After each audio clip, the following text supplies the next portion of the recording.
Hey, it's me, Vicky Marie. Good morning, good afternoon, or good evening, wherever you are in this crazy world we're living in. Now, I just had to do a tribute to this man, Paul Jones. I'm already getting emotional.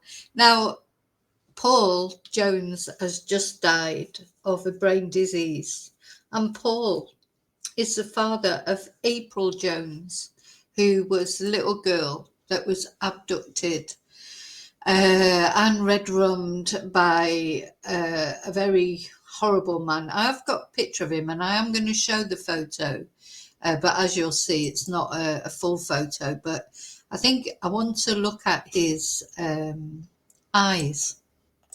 You know, there is evil in this world, unfortunately. And, oh, there it is. There is evil in this world. And this is one of perhaps the most evil people that have walked this earth. Now, he's in prison. He's not coming out. So that's one thing. At least other little girls are safe from this man. I'm not going to even mention his name, actually, though it may come up in the things that I'm reading out about to pay my respects to Paul. But the reason why I haven't even covered this case yet in a video. Maybe one day I will.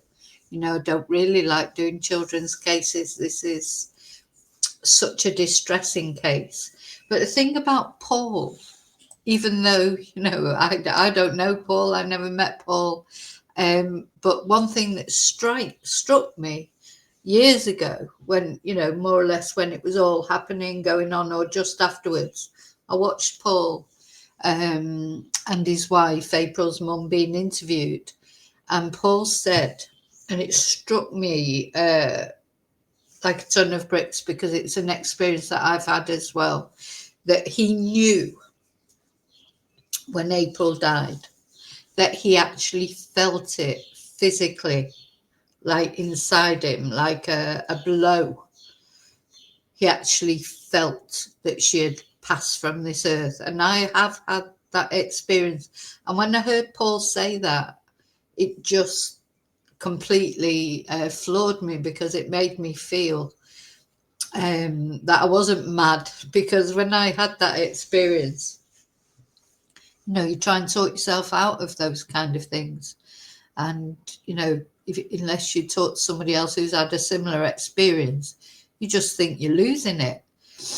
And when he said that, I thought, oh my God, you know, this is a genuine experience that people can sometimes have, actually feel when their loved one departs from this planet.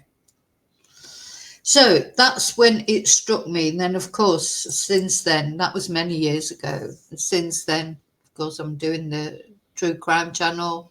But as I say, I haven't covered this case. I try and avoid children's cases if I can. And then to hear that he died at the very young age of 56 of a brain disease, you know, sometimes you just think life is so cruel. You know, life is cruel, but some families just seem to get more things, don't they? More tragedy than others, as if this family haven't gone through enough tragedy. And now to lose Paul as well at a young age, and reading about this, well, I'm going to read to you this article. Heartbreaking. So the father of a 5-year-old girl who was murdered in 2012, so it's 13 years ago, feels like longer ago than that, strangely enough, has died suddenly at the age of 55, his family has said. Paul Jones was diagnosed with a brain disease in 2018, 6 years after the death of his daughter, April Jones. Makes you wonder if it's connected, isn't it? You know, if you can't cope with something, is that like your body's way of trying to help you cope by just because he lost his memory? And that's heartbreaking because then he had to be told all over again about April's death. So April was abducted from near her home in I won't be able to say that, Powys, and murdered by Mark Bridger. Mr. Jones's stepdaughter, Jazz Jones, said on Tuesday, "It's with broken hearts that my brother and I wish to let people know that our dad, Paul Jones, passed away in the early hours this morning. It was very unexpected and we were all in shock. Harley and myself will update people with further information as we know more, but please give us our privacy to mourn our loss." So, of course, this family, because of what happened to April, they are in the public eye, aren't they? You know, and they have given quite a lot of interviews and things, certainly in the early days. And I know Paul tried to raise awareness of things, and he ran the marathon. And, you know, this family, they've been through hell, but they have tried to do something positive with their experience. So April went missing on the 1st of October 2012, but despite the biggest police search in British history, her body has never been found. And this is the guy, the idiot who did it, the twonk who did it. The worst thing that he did, he never even would never say where her body was. And the reason he won't say that is because he'd have to admit that what he did with little April's body was foul, foul, foul, foul. This man is foul. His fragments of April's skull were found in his fireplace. So he'd obviously tried to dispose of the body in some way. She was tiny, of course. The rest of her will never be found, or is unlikely to ever be found. So that made him even, I mean, as if he wasn't enough of a twonk for abducting her, abusing her and murdering her. And then, he didn't even have the decency to give these parents, let them know where she was and give them the cold comfort of laying her to rest properly. So Mr. Jones campaigned for tougher rules around the use of children's images online, as well as supporting other families of missing people and urging potential abusers to seek help. Now, what I would say to you, if you have children or grandchildren, this twonk, he was looking at April's pictures online, innocent pictures. They weren't sex pictures. People put photos of their kids online, don't they? On Facebook. Oh, had a great birthday. We all had a great time. A load of kids at the party, maybe swimming in the pool. Thing is, if you're innocent, you wouldn't even think of those pictures being used in an underhand way, would you? But unfortunately, there's people like this twonk out there. They found that he had been looking at April's pictures online, and probably other children as well. And the other thing that always amazes me about this case, and how did he ever think he would get away with it? This is a small community. He literally picked her up off the street. A friend was there with her, who helped immensely, because they noticed that the car was is it a left-hand driver? I always get mixed up between the left and right, but it was a different, the driving seat was on the wrong side, and April's little friend might have only been little, but she noticed, or it was her brother, somebody noticed. So that helped them track this twonk down. It was right there in the middle of a community. But anyway, there you go. So the thing is, these idiots, they're like possessed, aren't they? Because I don't, if they sat and thought logically about things, they just don't, do they? They just get obsessed with their demons, that's why, to me, I don't think they can ever change, ever change. And a family friend, Alan Hughes, described Mr. Jones as amazing. A lot of you knew him as the father of poor April Jones, who was taken from us in 2012, he said in a post on social media. But myself and many more know him for being a great dad, a son, a brother, and a friend. Also as part of the family. We grew up together in Pembrokeshire and had many adventures. Now you'll be reunited with April and your man. Rest now peacefully, Paul Jones. Our thoughts and prayers are with all the family. So there's April. Just a tiny little thing. And this man, the twonk who did it to her, he was massive.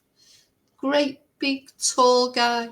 He was one of those who walk amongst us, quite a handsome guy, previous lifeguard.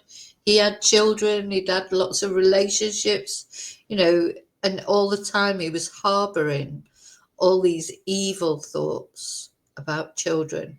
And unfortunately, he fixated on April and he just found his opportunity.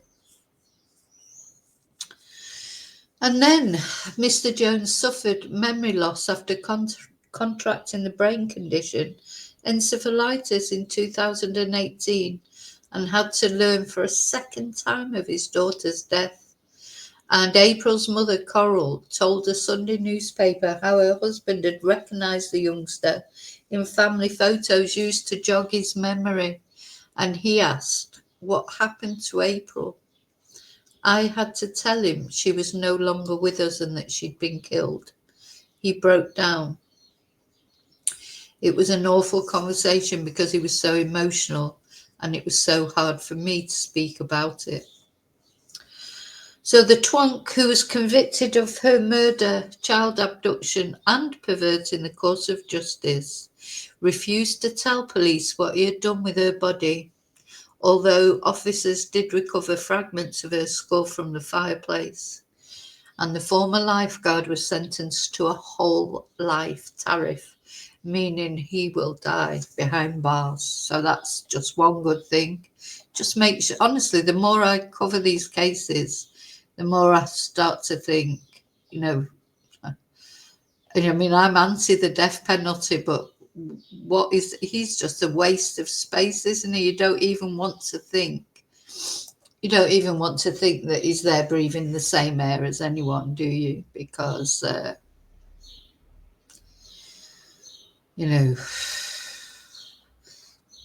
what horrible, hateful man. And this man, who unfortunately has just died, he's like the antithesis of the person that killed April. He's like the opposite, complete opposite. Let's see what this story is. April Jones. So this was in 2014. He was critical of the MP. The Prime Minister at the time was David Cameron. And said they hadn't done enough.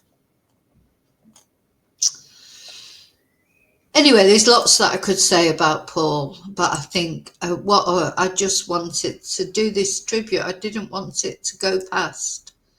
I couldn't not say anything because, strangely enough, Paul had, big effect on me. That interview that I watched where he said that he had physically felt when April died, or when he thought, that moment when she passed from this earth, he felt it like a physical impact.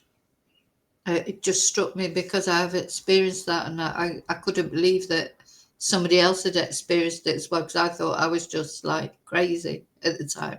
Now I know I'm crazy, but I do think that that is how I felt. So, I do believe in it now. I do believe that you can feel things like that.